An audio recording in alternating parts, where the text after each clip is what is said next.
So tell me a story from high school, like a funny experience or experience where things didn't turn out the way they should have. Okay, I have two really funny stories from high school, and both occurred with me being late, or happened, and I ended up like being late to a final, which was really bad in high school because like, you can't be late to a final period ever in your life. That's just bad. Never, ever. Okay, so the first one is a story you haven't heard. So, surprise. One morning, I was really bad about going and cranking my car up before I was supposed to, and this was like the first car that I had, and so it was really old. It was a 1995 Ford Explorer, and it had like 258,000 miles on it, and it's just real old. And so I never went and cranked up my car like I was supposed to, like in order for it to warm up and stuff like my dad always told me to. So the morning of the final, it was like, I guess, December, and it was freezing outside, and I ran out to my car. I had like 3 minutes to get to school, which was fine because it was across the street for me. So I jump in my car, and I like turn it on, and I get ready to back out, and I realize every single one of my windshields is frozen over. Like I can't see out of any of my windshields. So I hop back into my car, and like I don't have an ice scraper or anything, so I'm like using my fingernails to like scrape the ice off my windshield, and I managed to make a hole this big in the front of my windshield to like look through. So I'm like, okay, it's gonna work. I can do this. I got this. So it's like freezing outside, like literally in the 30s. I roll down every single window in my car so I can look out the windows as I'm driving. And I'm like viewing, like looking at this tiny little hole. So like I get to the front of my neighborhood, and I'm like, I can't see, like I don't know if I can turn right now or not. I don't know if I'm gonna hit a car. So I take off my seatbelt, and I like stand up, and I lean like out of my car so I can see around my car to go. And I was like, I have to go, I'm really to my final.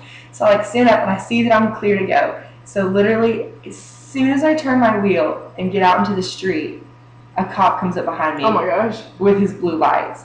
So I'm freaking out because I'm like, I've never been pulled over before. What's happening? So like I have to drive all the way up to this neighborhood. Pulls me over, is like a complete jerk. Comes up to my car, and he's like, so ma'am, do you know why I pulled you over? And I'm like, no, officer, like I'm so sorry. Like I don't know what could possibly be the problem. I'm running late to a final. Like I was crying. And he goes, you weren't wearing your seatbelt. I was like, are you for real right now? Like, are you serious? And then he was like, and I could give you a ticket for whatever, it's like bad driving, just bad driving. What is that called? Let me just like, I don't remember what it's called. Just where you're a bad driver. He was like, I could give you a ticket for that. Is it reckless driving? Yes, reckless driving. Yeah. Thank you. He's like, I could give you a ticket for reckless driving. And then he like runs my tag and everything, and he's like, the registration on your vehicle is expired. And so then he was like, so I could give you a ticket for this too. So by this point, I'm literally like 15 minutes late to my statistics final. And I had like a D in this class, and it was gonna like get me to a C. So anyways, that happened, and I was late to my final. My teacher was super understanding, so it was cool. But did you end up getting a ticket? Oh yeah. It was for $15 though, for not wearing my seatbelt. I was like, really, can I just give you $15? Like, do I have to go through all this mess? So it wasn't a big deal. And then the second one was my freshman year of high school. I woke up the morning of the final, and I was really, really, really sick. And my parents were like, okay, before you go to class, like before you go to school, you need to take some medicine so you'll feel better. And I was like, okay, yeah. They're like, here, take a Dayquil. Well, if you've ever taken a Dayquil, you know that they're like the size of a horse peel. It's like the size of my fist. And so it's like this big, this tiny fist that I have. And so I was like, guys, I can't take that. Like my throat's really swollen. There's no way I'm gonna be able to take this pill. And they're like, stop, you're being a baby. Like take this pill so you'll feel better. And I was like, I can't. Like I'm gonna choke. Like I can't take it. And so I literally sat in the kitchen with my parents, and they're like, you're not gonna go to school unless you take this. And I was like, I have a final. I will go to school. I'm not going to take this pill because I will choke on it. It's not going to happen. We got this huge argument, and finally I was like, fine, I'm going to take this pill, but I'm telling you I'm going to choke. Sure enough, I put it in my mouth, drank some water, I choked on it. I couldn't breathe. And then my parents started freaking out as if they didn't know it was going to happen. Like I straight up told them it was going to happen. So I'm standing in my kitchen, literally choking, cannot breathe.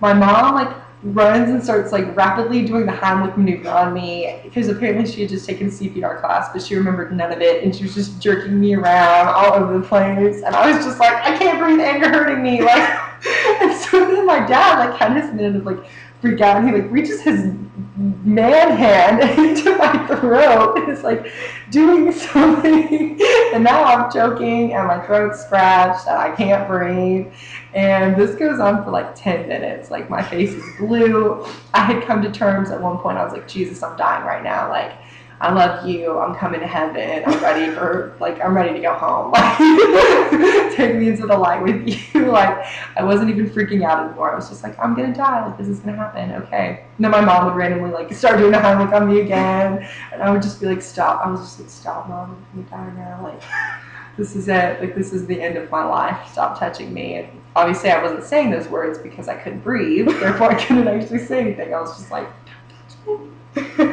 So then, literally, like 10 minutes. Okay, so like my parents called 911, and they're like, "Oh, my daughter's choking. You have to come save her." And they're like, "Okay." Well, they like never got there.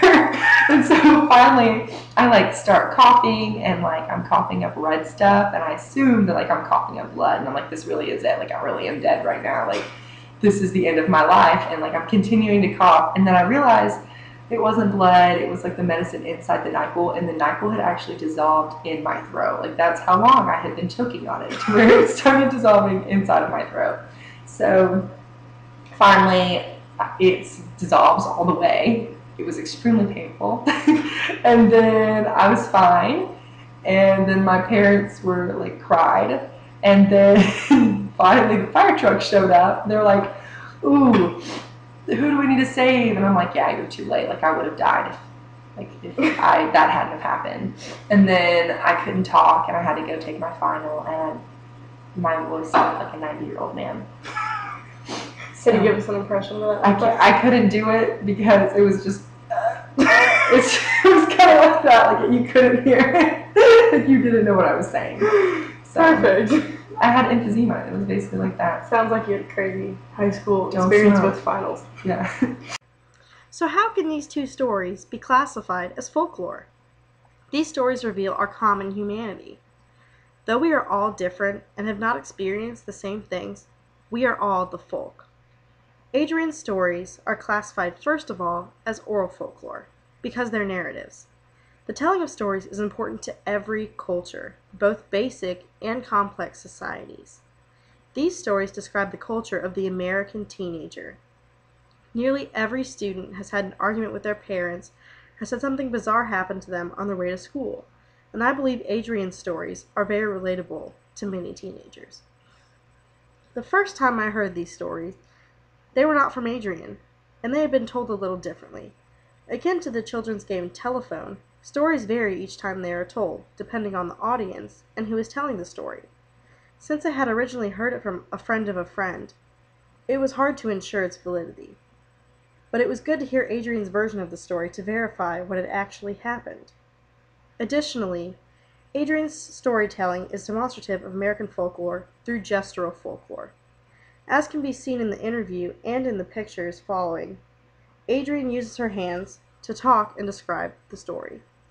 Gestures are used to communicate with body language, an idea, or a message, and as shown in this photo, Adrian is giving me a visual representation of how much of her windshield she could see through.